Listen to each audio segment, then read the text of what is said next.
Want to succeed in real estate? Listen to this video. Why should you choose to listen to me? First of all, I'm a real estate investor. I've been investing since 2010. I invested in houses, tax lien certificates. I've invested in real estate, fourplex. I've got already 3 fourplex right now, a sixplex, and a house.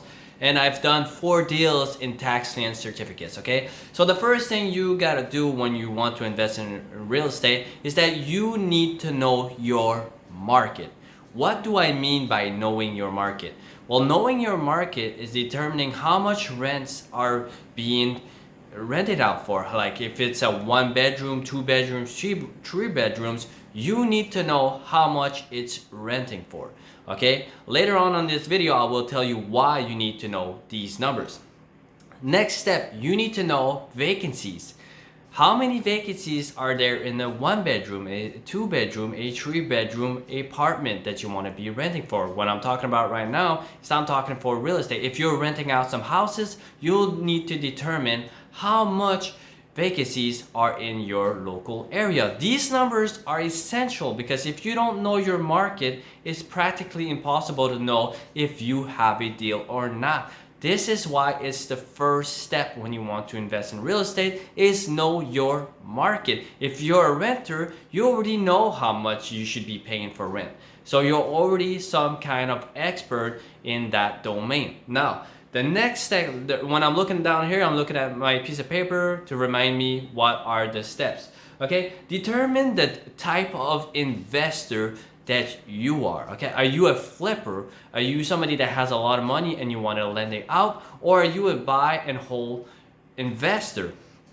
Okay, every type of investing is going to be different. Okay, if you are somebody that's more of an entrepreneur, you're gonna flip houses. You're gonna buy something that is worth maybe $300,000. You're gonna pay $150,000. You're gonna put $50,000, and you're gonna make that $100,000 of profits. Remember that $100,000 of profit will be taxed according to the business and where you're at in life. Okay, I'm more of a buy and hold investor because I don't like to look for deals and find something and then sell it. I like to look for deals. Once I found a deal, I want to keep it forever. I don't want to sell it one day, and I don't want to pay capital gains right now. Okay, I'm not saying that one of the other is better than the other one. I'm just saying what type of investor that I am. Okay, you can also be a hard money lender. You can make a 15 to 20% on depending on which deal, and you're going to put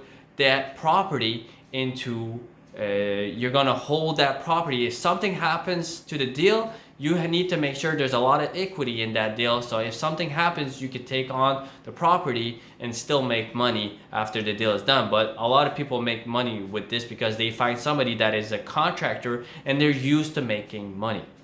Now, one big factor is that you need to know your numbers. Like when I said a while ago, know your market, is because you're going to put those numbers in know your numbers. If you know, a lot of people when they're investing, this is where they go wrong. They don't know their numbers. They don't know how to calculate it. They don't know what to put. And I hear investors saying that the cap rate is not really important because cap rate is only something that you can calculate if you pay cash for a property. I don't believe this. You want to know why the cap rate is really important to know?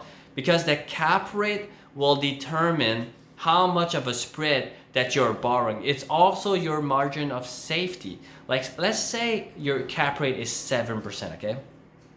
And you have a loan at 3%.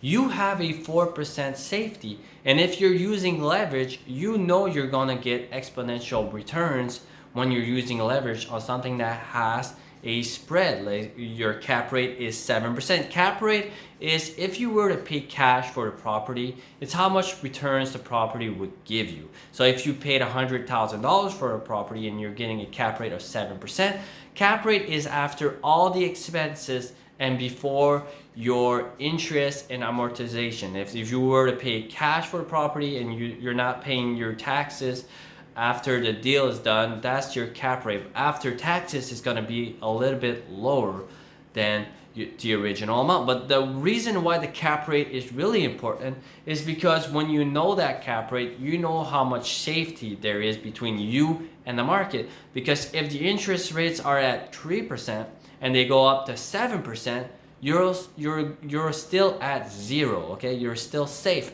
But if you're buying something that is at 5% cap rate and the interest rates are at 5%, you are already in trouble if something happens. If the market goes higher, interest rates go higher, you're gonna be a negative profit, and that's when you're gonna be forced to sell the property if you don't have that cash flow. I'm not talking about cash flow right now, I'm talking about profits.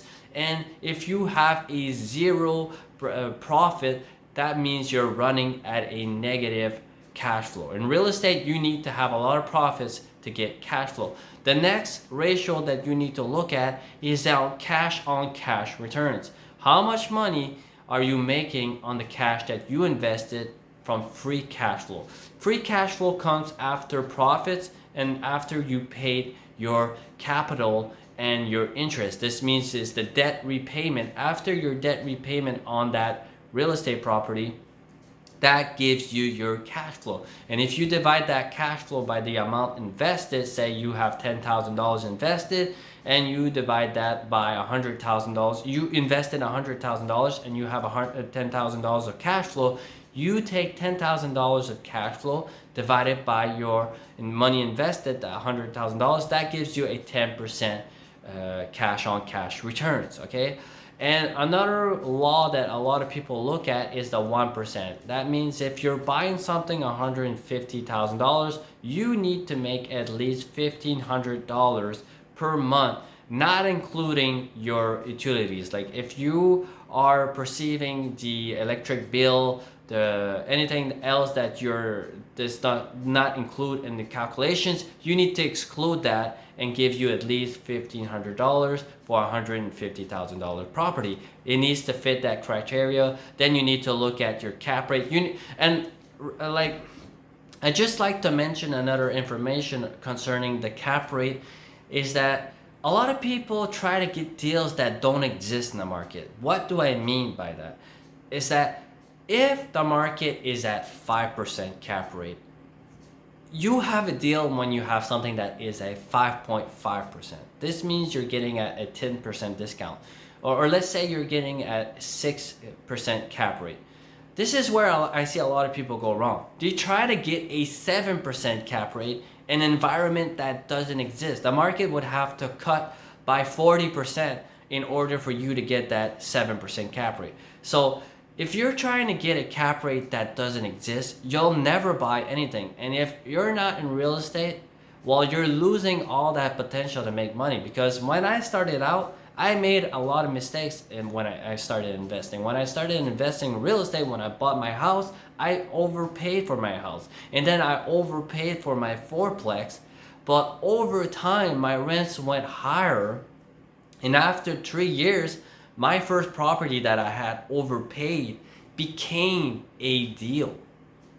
Okay? So let time work in your favor. Even if you make a mistake and you overpay for a property or something, just let time fix that problem, okay? Don't get discouraged because my first fourplex, I should have paid like $150,000, but I paid $186,000. Did that stop me from acquiring more real estate? No. I just learned. I learned that I needed to pay what the market was offering and a little bit less. Okay? So don't try to get a super bargain. And if you're getting a super bargain, remember there's a good chance that you're buying in a bad location. You need to be buying in a location that is adding value, that is gaining value, that is attracting new people inside of that area. If new people are coming in and new people want to move in where your properties are at, the rents are going to go higher, and if rents go higher, the value of that property is going to go higher. Now, once you find that deal, you know where you're investing, you know your market, you know a real estate property, you put in an offer, it gets accepted, okay? How do you get finance? There's many ways you can get finance. My first property when I bought, my stepdad and stepmom They borrowed me the money. I didn't have the money to invest. It was a 10% down payment on a $187,000 property. So that was at $18,000 down. I didn't have that money. So I asked everybody around me to lend me some money. And everybody said no except for my stepdad and my stepmom, and they borrowed me some money, and the rest was financed by the bank. I got financed by the bank because I had great credit. I had an excellent credit. And this is something that I noticed. A lot of real estate investors are really good with their money. Real estate investors are usually people who are really, really savvy with their money. They know where every dollar is going. And I think that's the type of personality that you need to be to go into real estate. If you're somebody that says, it doesn't matter, I don't care about money, I just want to have fun, you don't know if you're going to die tomorrow. If you're that type of person, real estate is not for you, okay? And second of all, real estate at first is not passive income. It's hard working. You're going to be working hard for your money because you're going to have to take calls, you're going to have to step out your comfort zone, and you're going to have to deal with a lot of debt. Like if you're not used to having debt, real estate is going to push you out of your comfort zone, because when you have $1 million in debt or $500,000 in debt, some nights I was not able to sleep because it was something that was stressing me out. But okay, I just want to get back to my point. Getting finance. There's many ways you can get finance, okay? But I prefer getting financed by the bank. Why? Because the banks offer you a lot. They give you a lot for what the interest rates are costing you. They give you free service. They give you, everything is free once you're with the bank. You can get a financial planner for free. He'll tell you what to do. He'll tell you how to manage your money and all the accessories that come with a bank. I'm not working for a bank. It's just sometimes we forget to see the value in what people are giving us. And I just wanted to add this in this video. So don't look for the best interest rate. Yes. But if you don't get service from that bank, that's something that's costing you money, because a bank that offers more value and you pay a little bit more in interest is going to be something that's good for you, because you'll get the best service. If it gives you a broker, it gives you a 1.6% interest on the money that you're saving inside your account, that's something that's value that is giving you. If they give you the best credit cards, all this comes with the bank lending, okay? So getting financed by banks is what I love, because I have excellent credit. If somebody has bad credit, I would tell them, get your credit up before going to real estate, because a deal for me is not going to be a deal for everybody. Because if your interest rates are at 7%, 9%, I know this is outrageous, okay? But let's just say your interest rates are at 5% and the cap rate is 5%,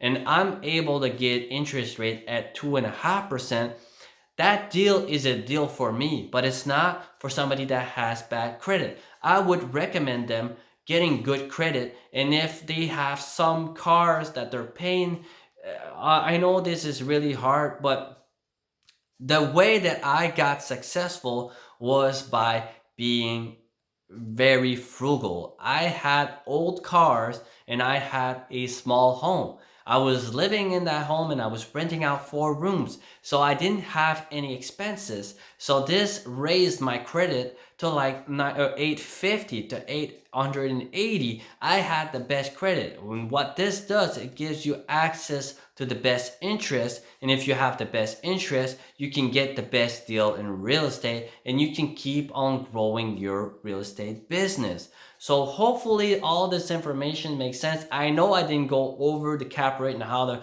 really calculate it, because I wanted to make this video more of a broader subject, and I really wanted to put everything together so that people can understand the information in a better way. And don't forget to subscribe. Don't forget to hit that like button. If you have any comments on what you would like me to go deeper in details into, always write it down in the comments. If you don't agree with the information that I'm saying, you could still say it. I'm not somebody, like, I've already invested. I already got to a certain point where I believe in what I'm saying, and I believe that my way of seeing things work. So I believe that if somebody follows these kind of recommendations, they should get about the same results. But remember, I was very disciplined. I was working hard. I had two full-time jobs, and I was renting out 4 rooms. I was driving old cars, and I was making like $150,000 a year, and I wasn't spending. I wasn't spending a penny on that money. And why am I telling you guys this? Is because not because you make a lot of money that you need to show everybody that you're making money. People don't need to know how much money you're making. Just do what you want to do. Follow your heart and live according to what you want to achieve in life. So thank you guys. Have a